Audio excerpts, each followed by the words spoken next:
Namaste. I'm Sheetal Nawal, emotion wellness coach, parent coach, and a mother. A mother who is learning and growing each day with my two children, Manasvi and Arya. My children have helped me groom myself as a better, thoughtful, and an aware human being. बच्चों के साथ सीख रही हूँ उनसे बात करने और उन्हें सुनने का नया तरीका, the art of communication with children. जी हाँ, किस तरह से मेरे बच्चों से बात करूँ ताकि वो मेरी बात सुने, और किस तरह से मेरे बच्चों की बात सुनूं ताकि वो मुझसे बात करे। ये एक ऐसा तरीका है जिससे मेरे बच्चे मुझसे कनेक्टेड फील करें, ये फील करे कि मैं हमेशा उनकी साइड हूँ और वो हमेशा मेरे पास आ पाए खुशी से। मैं यहाँ जिन स्किल्स की बात कर रही हूँ वे हैं नई सोच नया ढंग, पेरेंटिंग की स्किल्स। नई सोच नया ढंग मदर अर्थ का पेरेंटिंग वर्कशॉप है और ये internationally acclaimed experts on communication between adults and children, Adele Faber Elaine Mazlish के फेबर मसलिश वर्कशॉप्स पर आधारित है, जो 30 पावरफुल स्किल्स सिखाता है जिससे अभी तक पिछले 40 सालों में दुनिया भर के अलग अलग देशों के लाखों पेरेंट्स ने सीख कर अपने पेरेंट चाइल्ड रिलेशनशिप को, उनके बीच की कम्युनिकेशन को सौहार्दपूर्ण बनाया है। पिछले वीडियो में हमने देखा था इमोशनल इंटेलिजेंस और उसका इम्पोर्टेंस बच्चों और युवाओं के लिए, और आज फिर मैं एक वीडियो लेकर आई हूँ इमोशंस और पेरेंटिंग स्किल्स को लेकर, मन से सुनने, समझने और कम्युनिकेट करने की स्किल्स। चलिए कुछ एग्जाम्पल्स के साथ शुरू करते हैं। मानव स्कूल से रोता हुआ आता है और कहता है, मुझे स्कूल नहीं जाना है, मेरा फ्रेंड रोहन अब मुझसे बात भी नहीं कर रहा है, वो मेरा बेस्ट फ्रेंड भी बनना नहीं चाह रहा। अगला एग्जाम्पल है मानसी का, जिसने साइंस का प्रोजेक्ट टाइमली कंप्लीट नहीं किया और इसी को लेकर वो थोड़ी सी वरीड है, थोड़ी चिंतित है। बच्चों के जीवन में इस प्रकार के इमोशनल मूवमेंट रोजमर्रा की जिंदगी में कॉमन है। ऐसे इमोशनल मूवमेंट से बच्चे कुछ एक्सपीरियंसेस इकट्ठे करते हैं जो उन्हें सिखाते हैं अपनी भावनाओं के बारे में और अपनी भावनाओं को किस तरह से हैंडल करना है। पेरेंटिंग एक्सपर्ट्स ये बताते हैं कि बच्चों के ये एक्सपीरियंसेस काफी हद तक प्रभावित होते हैं उनके पेरेंट्स से। पेरेंट्स अपने बच्चों के नेगेटिव इमोशंस पर किस प्रकार से रिस्पॉन्ड करते हैं, उनसे कम्युनिकेट करते हैं। तो एक बात क्लियरली हमारे सामने आती है, पेरेंट्स जिस प्रकार से अपने बच्चों के नेगेटिव इमोशंस पर प्रतिक्रिया देते हैं डायरेक्टली इफेक्ट करता है किस तरह से बच्चे अपने खुद के इमोशंस को डील करते हैं। क्या बच्चे अपने इमोशंस को क्रिएटिव तरीके से एक्सप्रेस कर पाते हैं या दबाते और छुपाते हैं। आप बच्चों के इमोशंस को मन से नहीं सुनेंगे तब भी बच्चों के वे सारे इमोशंस रहने तो वाले हैं, बस फर्क यह पड़ जाएगा, बच्चे अपनी बातें, अपने इमोशंस आपसे छुपाने लग जाएंगे, क्योंकि तब आप जब उनकी छोटी छोटी बातें नहीं सुनी तो अब वो आपको उनकी बड़ी बातें नहीं बताना चाहते, क्योंकि उनके लिए हमेशा ही उनकी हर बात बड़ी ही थी। और जब आप उनका सेफ प्लेस बनकर नहीं है, और फर्ज करिए जब कभी बच्चे गिरे होंगे उनके एंगर, सैडनेस, फ्रस्ट्रेशन या कोई हर्ट से, वो अकेले हैं इस पेन में। कल को यही पेन आगे चलकर self hatred, depression, extreme sensitivity, ये सब में बदलते वक्त नहीं लेती। आप जान रहे हैं कितना बड़ा नुकसान हो सकता है। अब हम देखते हैं किस तरह से पेरेंट्स जिनके पास ये स्किल्स है और जिनके पास ये स्किल्स नहीं है वो कैसे रिएक्ट करेंगे मानव और मानसी के एग्जाम्पल्स में। पहला एग्जाम्पल मानव का, जो अभी जूझ रहा है अपने अकेलेपन से, क्योंकि उसका बेस्ट फ्रेंड रोहन अब उसका बेस्ट फ्रेंड नहीं है।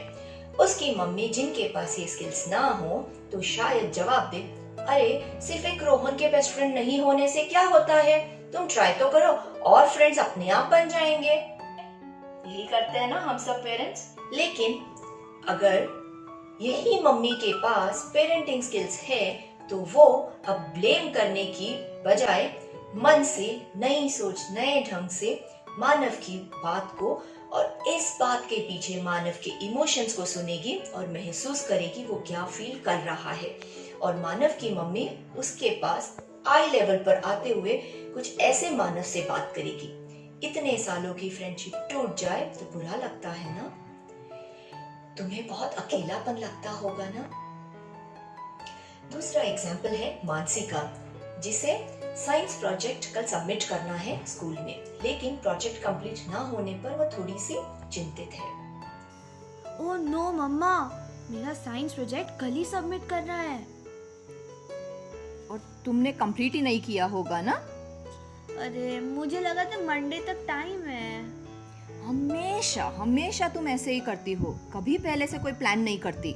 लेकिन मम्मा। लेकिन कुछ नहीं, अब बैठो और चलो अपना प्रोजेक्ट कर लो।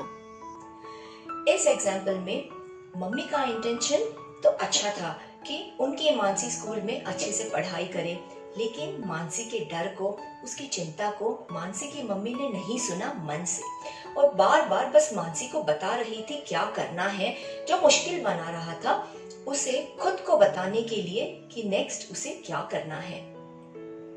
अब देखते हैं मानसी की मम्मी के पास अगर ये पेरेंटिंग स्किल्स है तो मानसी और मम्मी के बीच किस तरह से बात होगी। ओह नो मम्मा, मेरे साइंस का प्रोजेक्ट कल सबमिट करना है। मेरा आधा प्रोजेक्ट तो हो गया है। मेरा आज प्लान था कि मैं आज मेरी सारी ड्राइंग्स कंप्लीट कर लूं, लेकिन सब प्लान्स कैंसिल करने पड़ेंगे। अब मुझे बैठकर वो स्टूपिड सा प्रोजेक्ट करना पड़ेगा। मम्मा, आप भी मेरे साथ थोड़ी देर बैठोगे? मानसी की मम्मी ने मानसी से बहुत कम लेकिन बात करी मन से, जिससे मानसी को समझने में मदद मिलती है कि उसे अब किस बात पर ध्यान देना है और नेक्स्ट उसे क्या करना है। बच्चों के लिए हम बहुत आसान बना देते हैं उनके प्रॉब्लम्स सुनाने के लिए, अगर हम सच में सिर्फ कान से नहीं मन से सुनने वाले और बात करने वाले पेरेंट्स बन जाए। यहाँ मैं कोट करना चाहूंगी डॉक्टर हायम के नॉट फेमस चाइल्ड साइकोलॉजिस्ट की कुछ line. Only after a child feels right can he think right, and only after a child thinks right can he behave right. Doctor Ginott बताते हैं एक डायरेक्ट कनेक्शन है, बच्चे कैसे महसूस करते हैं और वे कैसे बिहेव करते हैं। जब बच्चे सही फील करेंगे तभी बच्चे सही बिहेव करेंगे। तो फिर पेरेंट्स बच्चों की कैसे मदद करें ताकि वो सही फील कर पाए? बस उन्हें सुनने और उनसे बात करने से, लेकिन मन से, जैसे मानसी और मानव की मम्मी ने बात किया जब उनके पास ये स्किल्स थी। सिर्फ बच्चों को ही नहीं, हम सभी बड़ों को भी तो यही चाहिए ना, कोई हमें सुने, हमसे बात करे मन से। हाल ही में मैंने अपनी बहुत ही प्यारी कजन को खोया है, जिसे मैं अपनी सोल सिस्टर मानती थी। बस इन्हीं दिनों में मैं एक गाना सुन रही थी और मेरी आंखें नम हो गई। मुझे देखकर मेरी बेटी मेरे पास आई और बोली, मम्मा आप आपके कजन को मिस कर रहे हो ना? मेरी सोल सिस्टर की जगह कोई ले तो नहीं सकता है, लेकिन मुझे एहसास हुआ मेरे पास मेरी बेटी है जो मुझे सुन और समझ रही है मन से। आज के इस वीडियो के अंत में एक एग्जाम्पल शेयर करना चाहूंगी अमृतसर के विकास खन्ना का। Vikas Khanna was born with misaligned feet. उन्हें कुछ पैरों की डिफॉर्मिटी थी, जिस कारण से वे भाग नहीं पाते थे।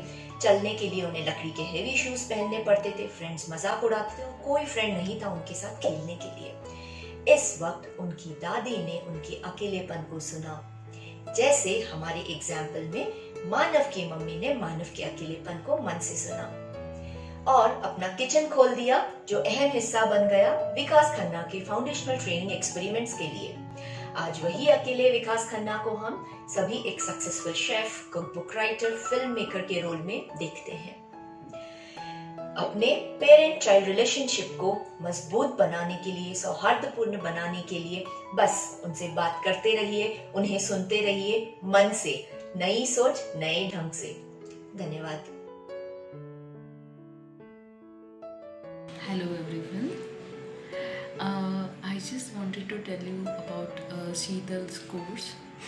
It's a wonderful course because that course has given me a different insight altogether.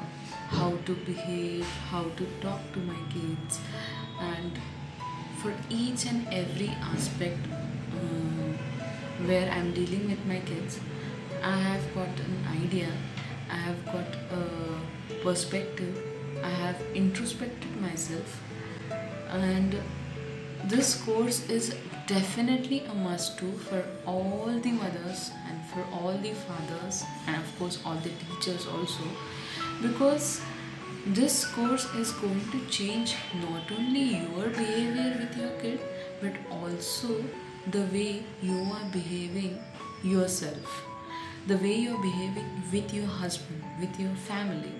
It's going to be a positive change in you.